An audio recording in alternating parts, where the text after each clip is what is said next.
Hello everyone, welcome to my Resident Evil Code Veronica X no damage walkthrough, and this is the Antarctic base. And compared to Rockford Island, this is a cakewalk.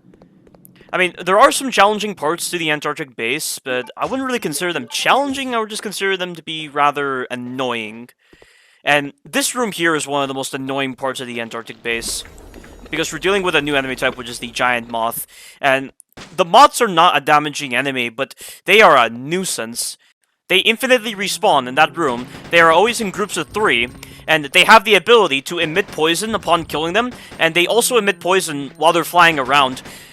And not only that, but they have the ability to land on top of your back, and then they can just lay an egg on your back, and then after some time has passed, the egg will hatch and it will attack you. And these attacks together make the moths a very annoying enemy to deal with. But the good news is that if you rotate the analog enough, you will be able to shake moths off your back, and you can also stop the offspring from attacking you when they hatch. And the whole act of the moths landing on your back to lay that egg doesn't actually do damage, which is really nice. So those two attacks are not a problem so long as you can rotate the analog stick. It's just the poison attacks that the moths have are very, very annoying, and you have to keep your distance. And because of how awkward the aiming is on this game and the lack of flexibility involved with actually designating Claire where exactly to shoot, it can be very annoying trying to hit these mods. And the fixed camera doesn't help as well, because the mods are very good at utilizing the fixed camera angle to their advantage, where they can just use it to hide, and the audio is very dishonest, so it's so hard to track where these mods are using the audio alone. But as long as you keep your distance and you understand how to use the aiming to your advantage, you'll be fine. And you may have noticed that back in that other room, I dealt with 2 spiders who were attacking me, and there was also a 3rd spider down below who was shooting acid at me. The spiders on this game are pretty dumb. Their pathfinding is horrendous, and thankfully they die in 1 hit from the grenade launcher so long as you stand in the right spot. If you don't stand in the right spot when it comes to shooting the grenade launcher against the spiders, you will accidentally break off their back, and when their back is broken and it just completely explodes, they have the ability to tank 2 additional grenades, so it'll take 3 grenades to finish them off instead of 1. And if you get it where the spider loses its back entirely, it is a nuisance of an enemy. It moves faster, and it also has a jump attack that is so fast, you don't really have a lot of time to react. So you never want to get it where the spiders lose their back entirely. It almost reminds me of the Evil Within 2. In the Evil Within 2, there was an enemy type known as a Harbinger. It was an enemy that had a flamethrower, and you could destroy the tank that it uses as fuel for the flamethrower, but it was a bad idea because the Harbingers were so fast on that game when they lost their flamethrower tanks.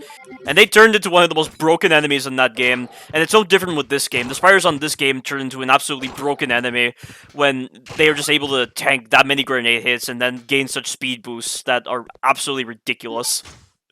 So you've got to be very careful when it comes to shooting the spiders. But for the room that did have the 2 spiders, you can choose to run past them, because they oftentimes like to do their acid attack since you're at range, and their grab attack you can easily dodge.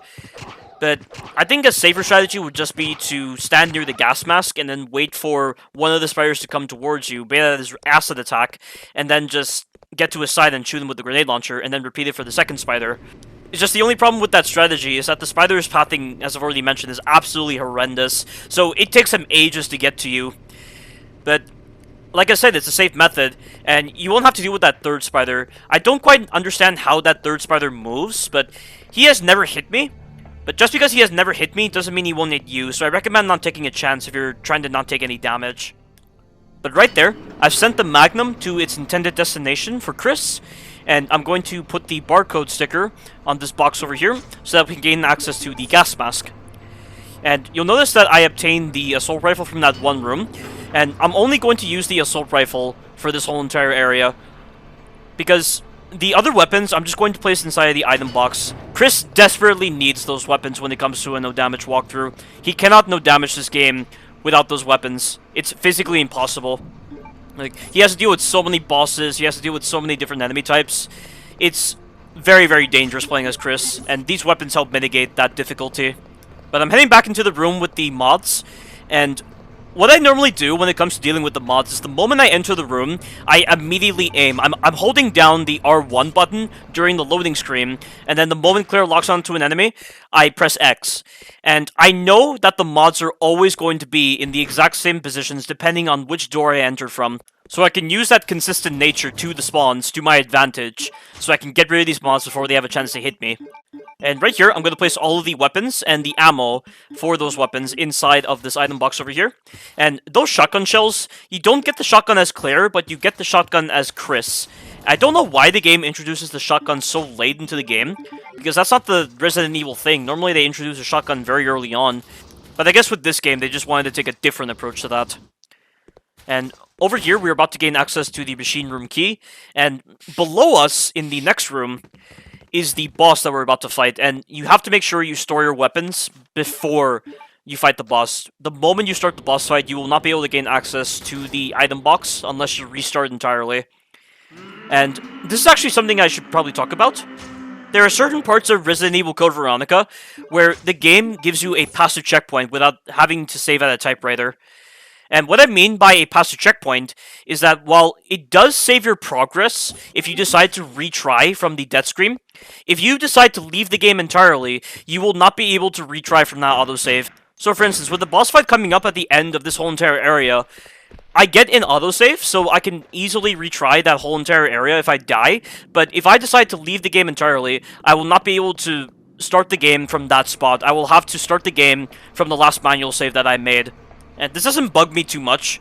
I mean, the manual saves are relatively close to where the autosave points are. So, it doesn't really make that much of a difference if you decide to restart from your autosave or from your manual save. But I'm just glad that this system does exist. And I originally thought Resident Evil 4 was the very first game to have the passive checkpoint system, but this was actually the very first Resident Evil game to have the passive checkpoint system, which is so surprising for a fixed camera Resident Evil game. Oh, by the way, we're about to gain access to the Octavalve handle, and I forgot to make note of something. You will not be able to make the Octavalve handle unless you interact with the hole it's supposed to go into. And you might have noticed me doing that when I was inside the mining room area for the first time. It's one of the things I don't like about this section. I don't like that it forces you to do this very rigid scripting in order to give you the ability to make the Octavalve handle. Like, they could have just made it so that you had a picture or something inside that room that showcased the Octavalve handle, and then you realize that's the shape you're supposed to make in order to turn off the poison gas or anything like that. But you just have to waste time trying to examine this pointless hole before actually getting the Octavalve handle. I really wish they would refine the scripting a little bit more. But this is an optional area. I'm coming into this area to gain access to some bowgun powder. And when I do decide to interact with the bowgun powder, it's going to spawn a bunch of zombies. And I'm using the assault rifle, and the assault rifle is not very damaging. And you've got to be very careful when zombies are close to you, because there is a chance that they will not die like that. So you would expect the zombies to be dead at close range, because, I mean, you're maximizing on damage. But the assault rifle does so little damage that even when you're at close range, it's still not enough to put down a zombie. And the camera on this section is very, very trollish, because you'll notice the spot I'm standing at right now, I cannot see the zombies when they decide to fall down. And I definitely think a better option would have been to just stand by the locker that had the pistol ammo and the first aid spray, and just shoot the zombies from there. Because while the zombies going turbo is a big problem, because the assault rifle can't actually stop turbo zombies that effectively, I can at least ensure that the zombies aren't going to grab me when they decide to fall to the ground. And right there, that guy decides to go turbo, but thankfully I was able to deal enough damage to put him down. And that was very risky. I probably should have done that room a little bit earlier when I had the pistol, because the upgraded pistol is a lot better when it comes to killing those zombies in rapid succession. And that staircase just then, entering this room from the staircase side is kind of annoying, because you can only kill one moth at the start. The other two moths are going to be kind of random in their movements. And then right here, there are a bunch of zombies. So I kill those first two zombies on the right, and then I get rid of this guy, and then I get rid of the other two zombies over here. If that guy decided to go turbo and grab me, I was probably done for. So maybe a better strategy would have been to stand a little bit closer to the zombies on the right, and then actually shoot them. That way, the chances of that one zombie going turbo and grabbing me were very slim. But it just paid off in the end, and I was able to do it. And right here, I get grabbed by the moth, but I was able to shake out of the grab, and he wasn't able to plant an egg on me. And I remember my first time fighting the mods. The mods on this game were so frustrating, and I didn't know that you could shake out of their grabs until I watched Carcinogen SDA's videos on Code Veronica. And I gotta thank Carcinogen SDA for showing me that you can get out of the mods grabs. Because if you couldn't, I think the mods would honestly be the worst enemy in the game. But I've made some explosive bolts, and I've combined them with the bowgun powder. I'm going to head over to where the boss fight will begin. And during this time, I'll explain how this boss fight is going to work. So the boss coming up is Nosferatu. He is Alexander Ashford. He is the father of Alfred and Alexia Ashford. He has been experimented on so much by them to become this hideous husk that he is. And you can kill him knife only in seconds, so long as you aim for his heart. But with the way the aiming works on this game and with the way the knife's hitbox works, you have to place yourself in the correct position so that you can consistently hit his heart every single time. And when you hit his heart, it is a guaranteed stun, so long as you hit him when he's not in any kind of stun animation. He has to be in a neutral state for you to actually stun him. And when you begin this fight, you have to bait on an attack. Don't do what I'm about to do over here. Stand behind him instead, so that you can get him to do his backhand attack.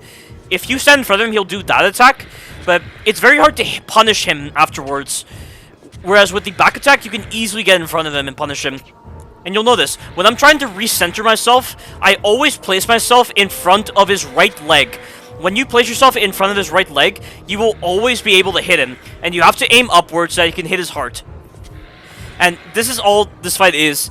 It's just chaining stuns and timing your hits properly so that you can maintain the stuns. If you want this fight to go a little bit faster, you can try knifing him during his stun animation, and then knifing him in his neutral state for the second knife hit. And he is dead! And we get to hear Claire say that awesome quote that I've adopted into my speech patterns. And it's become a habit for me to just quote that phrase every single time in other games. That's just how impactful that quote was to me just then. But that looked very easy to do, but it's not very easy if you don't know what you're doing. I've done that several times, but each time I've never been able to understand how I've been able to hit him. And then on this recording run, I just happened to realize that the most consistent spot to stand when it comes to knifing him is directly in front of his right leg. Because he kind of leans backwards, and with the way he leans backwards, it makes it so that when you stand in front of his right leg, you put yourself in a very favorable position that allows you to hit his heart. And now that I have this knowledge now, I don't think I'll ever struggle on that boss fight. The only time I might struggle on the boss fight is if I accidentally make a mistake when it comes to initiating the first move, or if he happens to put himself near the edge of the arena. If he puts himself near the edge of the arena because of how weird his movement is, it can be very problematic when it comes to doing the strategy. Oh, and by the way, I forgot to mention, if you knife any other part of Alexander's body, he will cause poison to come out of that section. And if you stand very far away from Alexander, he will also fire poison at you. And you obviously don't want to get poisoned because it does damage to you, but if you're not caring so much about the damage, and you finish off this boss after getting poisoned, you will have to do an additional section as Chris, where you have to recover a serum to cure Claire of the poison. And it wastes a lot of time, because then you have to run back to that area where you got the Magnum, pick up the serum, and then run all the way back to where Claire is. So, the best way to do this fight is to not take any damage at all. And the poison isn't guaranteed, but you have to assume it is guaranteed. So, bear that in mind when you're trying to knife Alexander. But that is the end of Claire's scenario. We'll begin Chris's scenario in the next couple of videos. Thank you all for watching, and you take care now.